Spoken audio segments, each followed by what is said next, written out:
Hi there. Welcome to Policy Discussions, the channel where I share some of my ideas on a range of different policy topics. So let's talk about wage inequality. Firstly, I'm going to focus on inequality within societies or countries. Inequality between countries have different causes and is a topic for another discussion. Let's start by providing some data. From the data, some questions and problems on the matter will become self-apparent. I will then discuss possible solutions, ideas which are conventional as well as unconventional. So let me show you. Suppose this chocolate cake represents all American wages combined. Then cut the cake in roughly 4 equal slices. And then cut 1/4 into 2 halves again. So as things currently are, 1/8 of this cake will be shared among the bottom half of the workers, while the rest of the cake will go to the top half of workers. The top 1% of senior employees will get a whole eighth just for themselves. If there were 100 workers in a company, the chief executive will get the same slice as what the bottom 50 workers have to share among each other. Another way to look at wage inequality is to compare how much each of the different groups get for every dollar that the bottom quarter of workers earn. So the quarter just above them earns on average 3 times more, while the top 1% of employees, mostly the senior management, earns up to 105 times more. But wait for it. In 2019, the chief executive of Disney earned $65 million, while the entry-level employees paid about $28,000. In other words, the Disney chief earned about 2,300 times more than what entry-level employees were paid. For Netflix, this ratio was 1,200 times, and for Walmart, 1,100 times. But this is not new. Even under communism in the Soviet Union, when Comrade Stalin was the boss, that high-ranking party officials and senior professionals easily earn up to 300 times more than what factory workers were paid. So the question is this fair? Doesn't it signal to the majority that they are worth less? Doesn't it leave the majority of people in financial distress and hardship?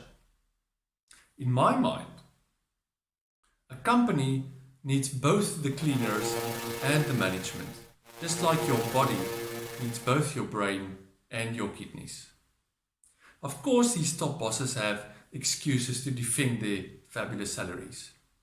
Now it's because they're such a rare talent, or no, it wasn't them, it was the board who was so happy with their service. But really, these are lame excuses. In reality, the super wages of the top bosses is an abuse of their power. So what can be done to fix this extreme inequality in wages? Well, most governments use the progressive income tax system, but there are some disadvantages to it. First of all, tax is sort of an expropriation of property. It is a painful thing to go through. Also, from the point of collection, there are many layers of government where the money has to pass through, and small cuts are taken each time. So at the end, the slice that the beneficiary gets is always a bit smaller than the slice that was initially collected.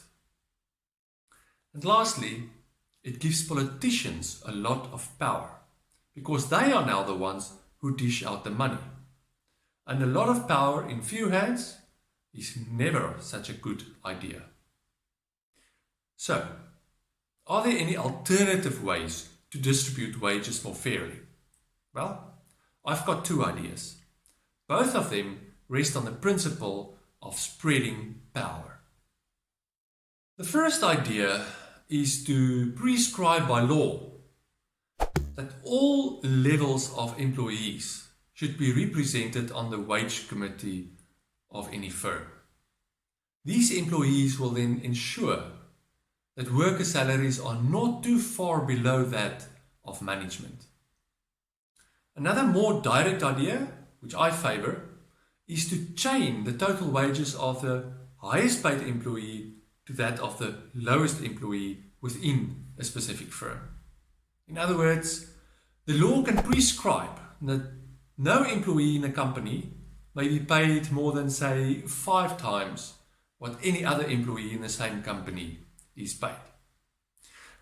This will ensure that when the chief wants to bump up his salary by, say, 10%, then he must increase the salaries of all the employees by a similar magnitude. And if the chief receives a grand bonus due to stock options or something, then all the employees in the company should receive a similar pro rata bonus. So the question is, what would be a fair ratio between the highest and the lowest wages? Currently, managers easily earn up to tens or hundreds of times more than entry-level employees. I think this ratio should gradually be reduced to about 5 times. But if you really strive for a very equal society in terms of income levels, then perhaps a ratio of 2 is ideal. So what can be the benefits of these rules? The first benefit is that by reallocating just a third of the top 10%'s share to the bottom 50%, you can effectively double the salaries of the poor. Another advantage is that better paid workers who have representation on the wage committee will have a lesser need to join trade unions. Consequently, strike action could diminish, resulting in higher productivity. And lastly, but most importantly, you will have happier workers. And if this is duplicated on a wider front, happier societies and happier citizens. So now the question is, what can you do to help solve this problem? Well, I've got some ideas. Firstly, you can buy shares, even if only one, in these listed companies. That will give you the right to attend their annual general meetings.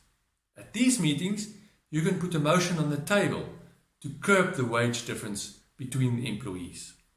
You can also speak up and vote against the fabulous salaries of the top managers.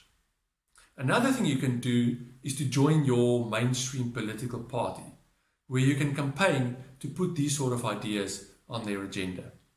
And lastly, you can share this video so that more people become aware of this problem. I thank you.